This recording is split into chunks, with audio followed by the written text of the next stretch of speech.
dans la cuisse, ici. Il faut trouver la jointure. Voilà. Et j'utilise mon couteau autour, sans trop forcer. Hop là, c'est un peu raté. Voilà, donc je donne un petit coup de couteau. Et là, vous avez la jointure qui apparaît. Alors, je vais vous la montrer. La jointure, elle est là, regardez. Voilà, c'est ça ma jointure, d'accord? Donc la jointure me permet de passer le couteau derrière, de couper et de séparer donc ma cuisse de la carcasse complète. Une fois que j'ai fait ma cuisse, je la remets de l'autre côté et je cherche la jointure qui se trouve ici. Alors pourquoi je fais ça? C'est pour aider le client à manger plus facilement. Et je décortique pas la viande pour lui, mais je facilite la découpe, d'accord? Donc ici, je trouve la jointure et je descends. Okay. Une fois que j'ai fait ça, je repositionne ma première cuisse. Une fois que j'ai fait ma première cuisse, toujours le beau côté devant le client, je pique ma deuxième cuisse ici, même travail. Alors s'il est bien cuit, c'est que du bonheur, hein.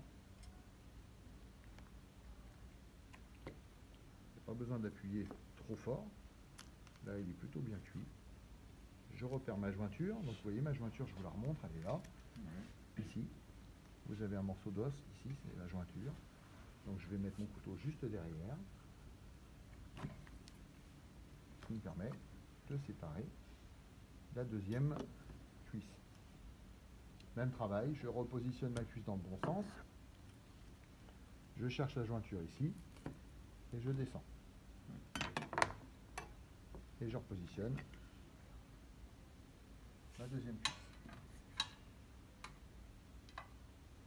Maintenant, je vais m'attaquer au blanc. Donc, pas dans ce sens-là si vous êtes les clients, c'est pas très joli à regarder. Dans l'autre sens. Je pique ici sur le côté. Je cherche le milieu de ma volaille. Donc là, vous allez retrouver la partie de carcasse. La partie de carcasse qui se trouve là. D'accord. Il est un peu juste en cuisson. Non? Non, ça va. Non, non, ça va. D'accord. Et je vais essayer de descendre avec le dos de ma cuillère le long de la carcasse. Alors, je ne cherche pas à couper, mais je m'en sers quand même un petit peu. Vous voyez? Alors, si vous rencontrez des difficultés, bah, vous prenez le couteau. Hein, ça marche aussi très bien avec le couteau. Mais vous voyez, globalement, il n'y a plus trop de viande autour de ma carcasse. Vous voyez? Alors, s'il est bien cuit, ça décolle facilement. S'il est un peu ferme, bah, effectivement, vous reprenez le couteau. Hein, prochain dans 2 minutes. Ça marche, chef, merci. D'accord. Alors attention, il ne faut pas oublier l'aile, le morceau d'aile. L'aile, elle est là. D'accord. Donc ça fait partie intégrale du morceau. Ma jointure, vous la voyez, elle est là. Oui. Donc c'est ici que je vais couper afin de séparer ce morceau.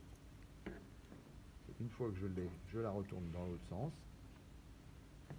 On ne laisse pas la peau, c'est le meilleur. L'autre qui ne veut pas la prendre. Voilà. Il y en a qui vont, là, ils la retireront s'ils ne la veulent pas. Et je repositionne dans mon plat. Magnifique. Même travail de l'autre côté, donc je mets côté client, d'accord, je montre le côté client. Là j'ai la deuxième face de ma carcasse. Je donne un bon coup de couteau et j'utilise le dos de ma cuillère pour descendre le long, en grattant le long de ma carcasse. Vous voyez.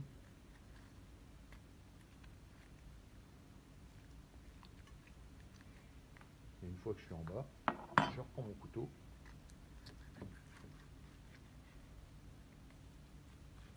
Alors c'est technique hein, quand même, il faut connaître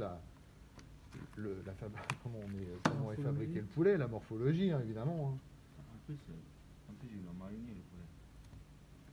Avec son blanc. Voilà. Je vais les prendre un peu autrement parce que j'ai l'impression que ma jointure elle est là. Voilà.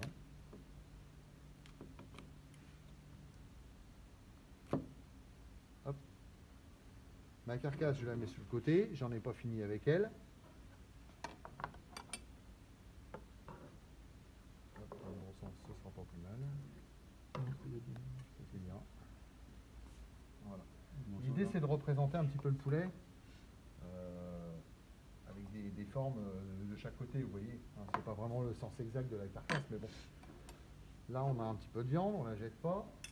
Et, très important, Avant de se séparer de la carcasse, on regarde ce qui se passe en dessous. Et là, vous avez deux morceaux qui s'appellent les solides qu'il faut trouver. Donc, je vais retirer volontairement, je vais retirer la peau pour que vous les voyez.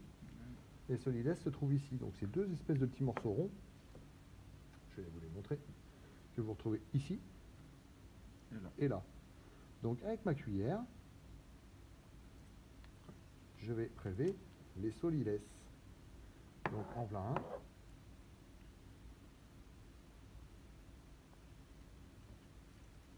Et en voilà un deuxième.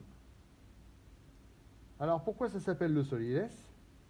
Parce que celui qui l'oublie, c'est une partie noble du poulet, d'accord, ils sont là mes solides, et voilà, qu'on propose normalement aux dames quand on travaille devant les clientes, on leur propose si elles veulent le solides, et ça porte ce nom-là parce que celui qui oublie de les décoller est considéré comme un imbécile. Un imbécile, ça veut dire un imbécile, c'est un sot, d'accord, donc celui qui l'oublie, c'est le solides, le sot qui les laisse. Voilà, c'est pour ça que ça s'appelle comme ça. Donc c'est deux morceaux que je vais proposer à une cliente. Il ne me reste plus qu'à débarrasser mon plan de travail, procéder au service, et si j'ai des clientes et des clients masculins, je vais commencer à servir les dames en leur proposant l'aile ou la cuisse.